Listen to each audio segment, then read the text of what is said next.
Welcome to Inside Startup Investing, the only podcast where you can invest in every guest.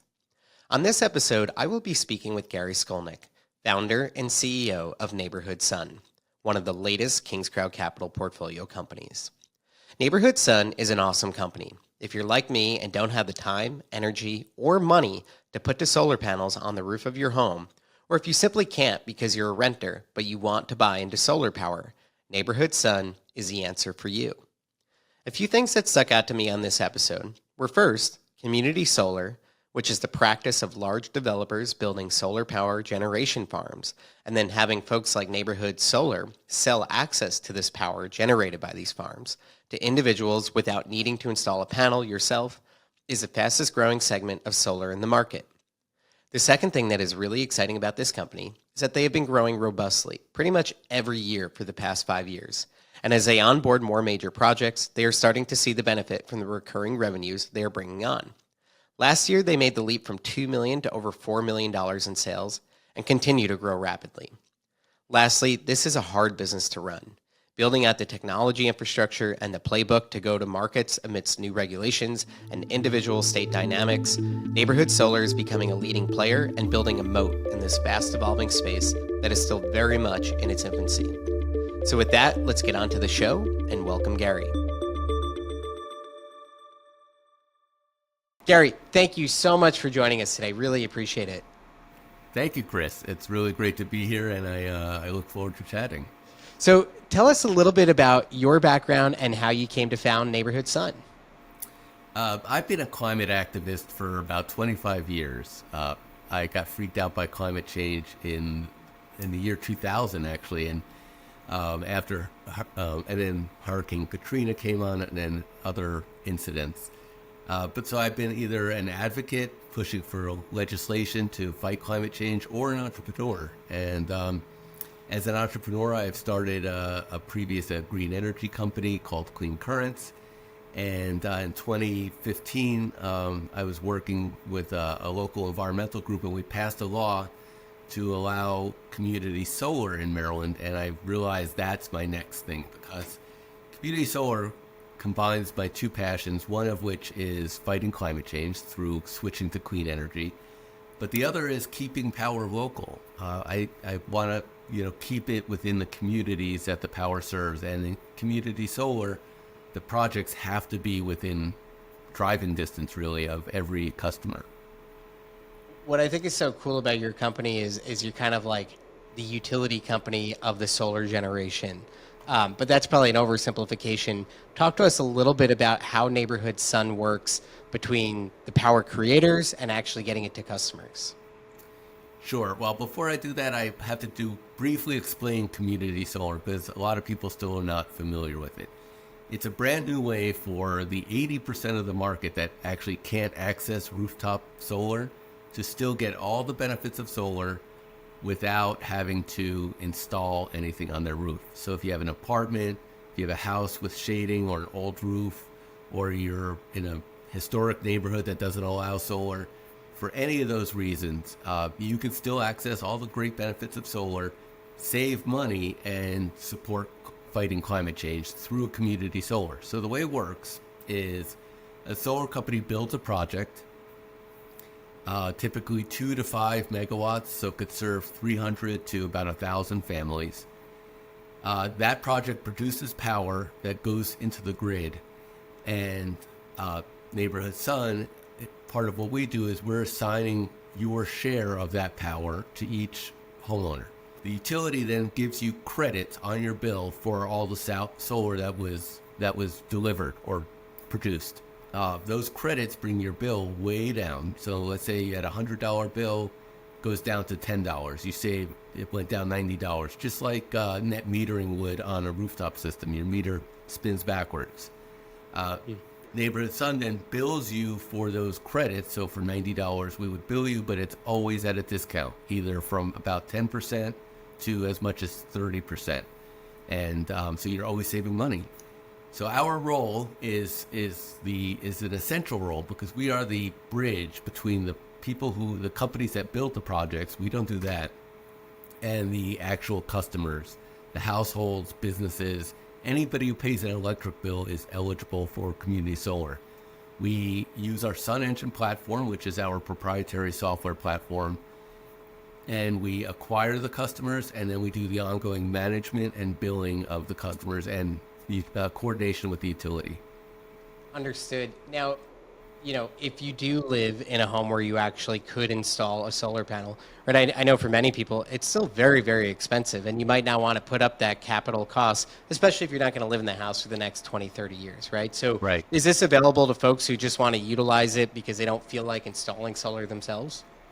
Absolutely. And we have a lot of people like that. Anybody who pays an electric bill can access community solar. That's the beauty of it. Whereas, rooftop systems are only available for the select few. Help me understand the magnitude of how large this kind of new model of people building major projects that produce, enough energy for 300 to 1,000 homes and then can be collectively kind of bought in by, community solar groups like yourself. How widespread is this? How widespread is it going to become in the next 5-10 years? It's technically in about 20 states, but only about a dozen actually have good programs that are producing results. We've installed, not Neighborhood Sun, but the industry has installed about 6 gigawatts, that's 6,000 megawatts of community solar so far, and it's expected to get up to 30 gigawatts over the next 5 to 10 years. It's expanding state by state. Unfortunately, in this country, we have 51 different energy markets, including the District of Columbia. So each state has to pass either regulations or a law to allow community solar. But it is extremely popular because it not only helps people who can't install solar, but it also helps low and moderate income people, which is a major part of community solar. Those are people who saving $10, $20 a month makes a real difference to their family budget. And so it's a very popular program.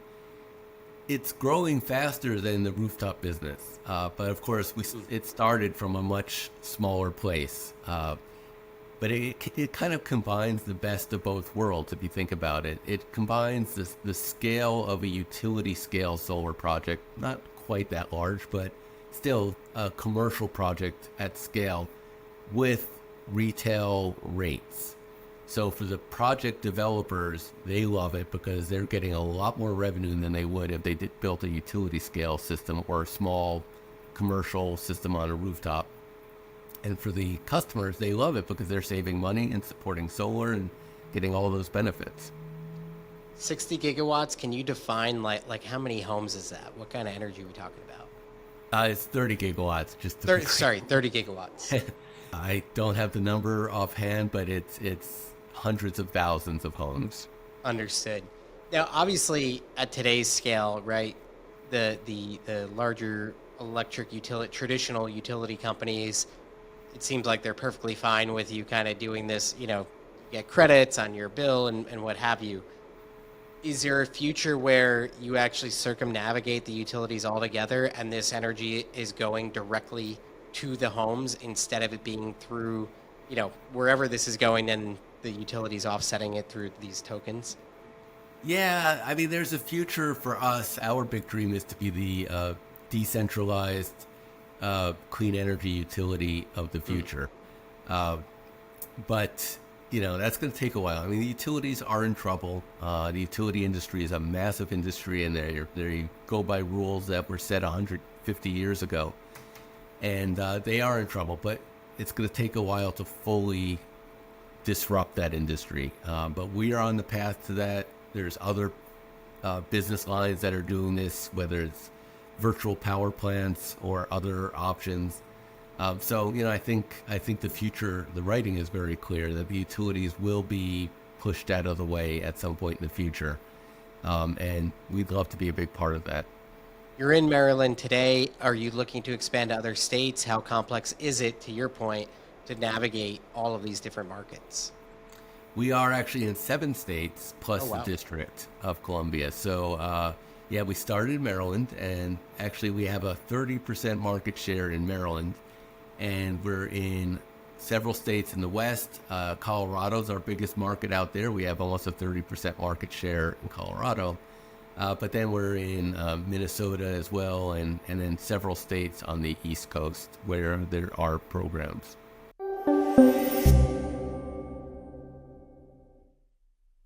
Talk to me about the sales strategy you have. I know we're all used to having people go door to door for solar panels, but what does the sales strategy look like?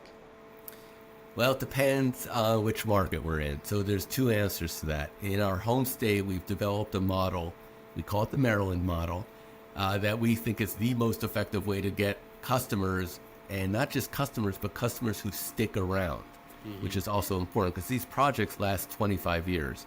Wow. So in Maryland, we partner with NGOs, businesses, and faith institutions to reach their members and provide our offer to them. Our biggest partner in Maryland is the Johns Hopkins University, who has actually put it as part of their HR benefits for people to be able to sign up for community solar. That's a great way, and through that way you also get referrals, which are really strong. These are the best types of customers who not only sign up, but they love it. They want to tell their friends and neighbors. In other states where we don't really have a presence, unfortunately, us and the rest of the industry uses door-to-door, which I'm not a big fan of. It's got a lot of problems with it on both customer side and management side. And then direct mail, which is an old school method, but it can be effective, actually. Understood. Now, from a business model perspective, you're sitting between kind of the power producers, and then you're selling to individual customers at their homes, and then you kind of have the utility people there in the middle that you have to manage. So how do you get paid? We are, in this sense, we're like a B2B business. We get paid by the solar project owner. So they pay us in two different ways. One is straight up customer acquisition. So we get paid one time for each customer that we bring. But then we also get paid for ongoing management, which is, from a business enterprise perspective is much better because that's recurring revenue. So we get paid every year as we manage these projects, manage the customers, deal with the utilities, etc. We've also actually just opened a new line, which is some companies, these solar developers, want to license our Sun Engine software.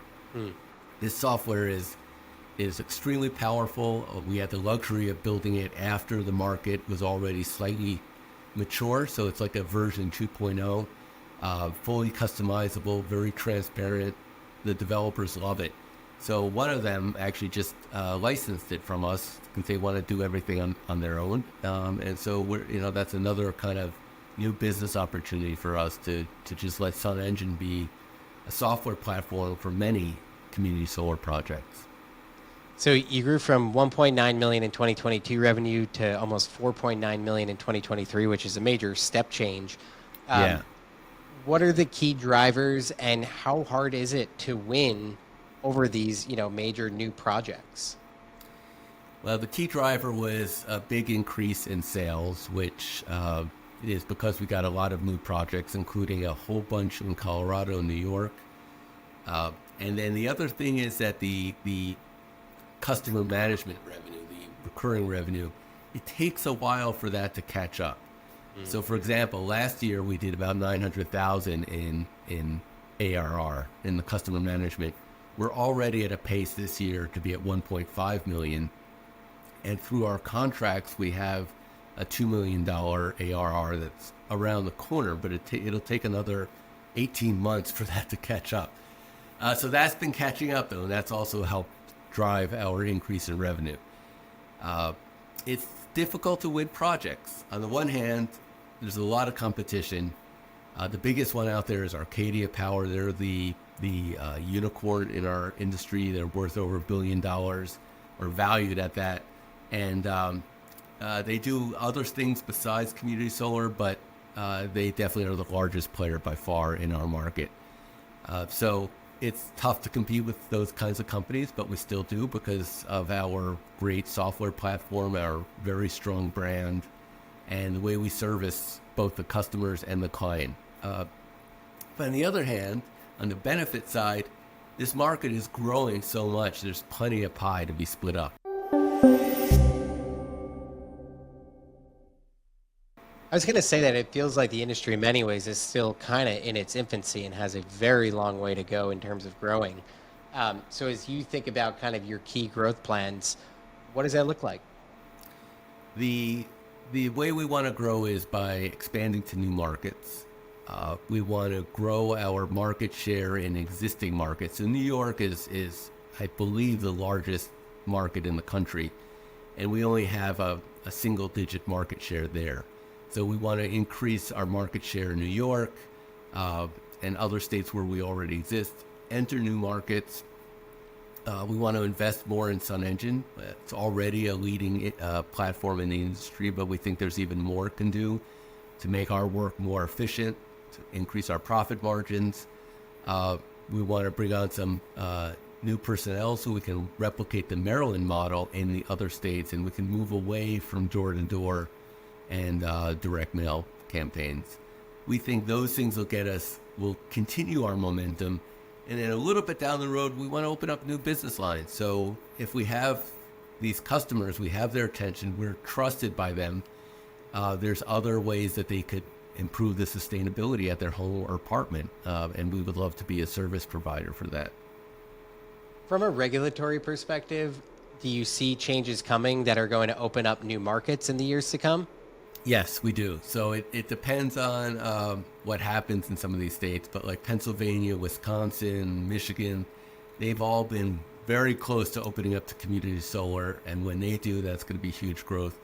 California took a big step forward, but then recently took a small step back. So I still think it's going to open up, but it's going to be a little further away. When that does, it's a massive game changer. Oh, and we've seen at the federal level, not regulations, but just a ton of money from the Inflation Reduction Act geared towards community solar because it is a way to help lower income and moderate income families.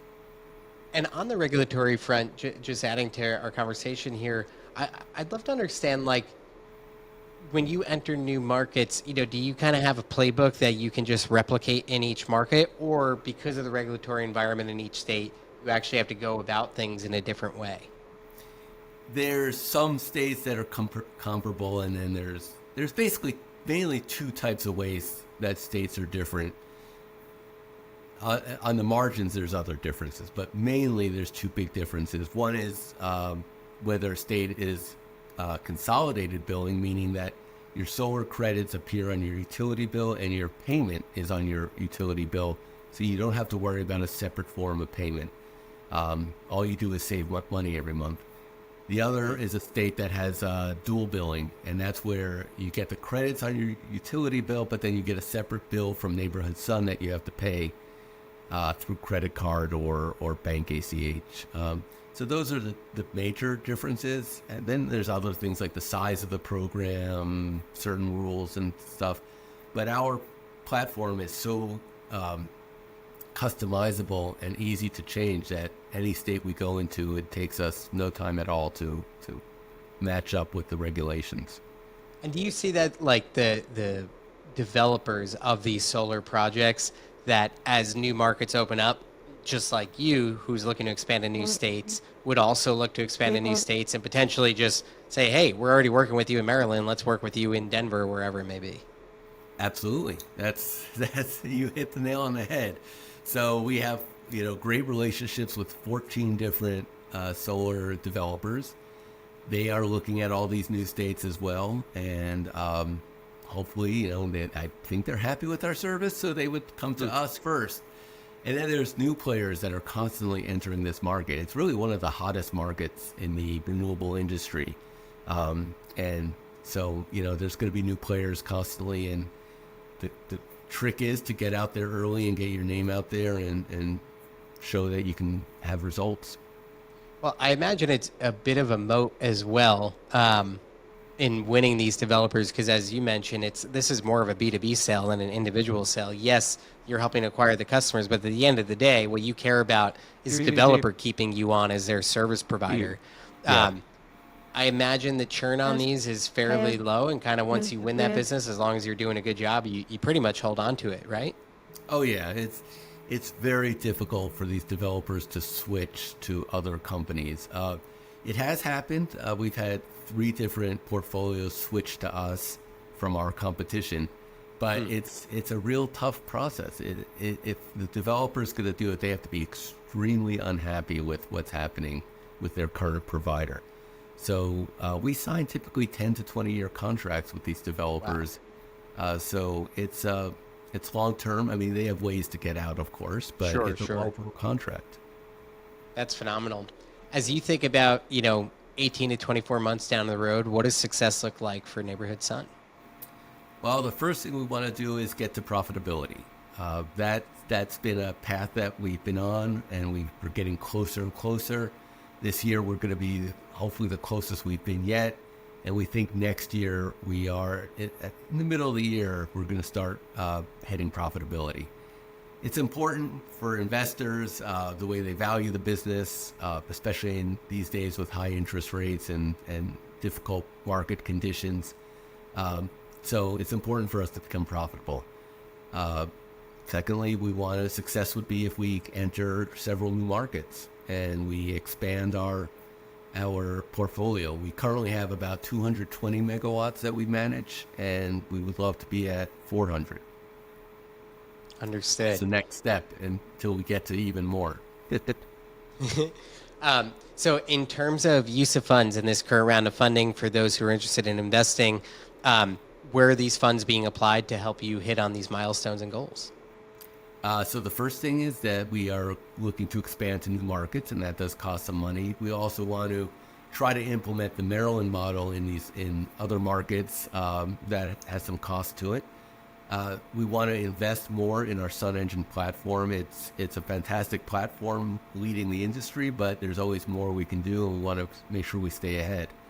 And then we want to accelerate our growth so that our impact increases and we're serving more and more customers and the savings increase.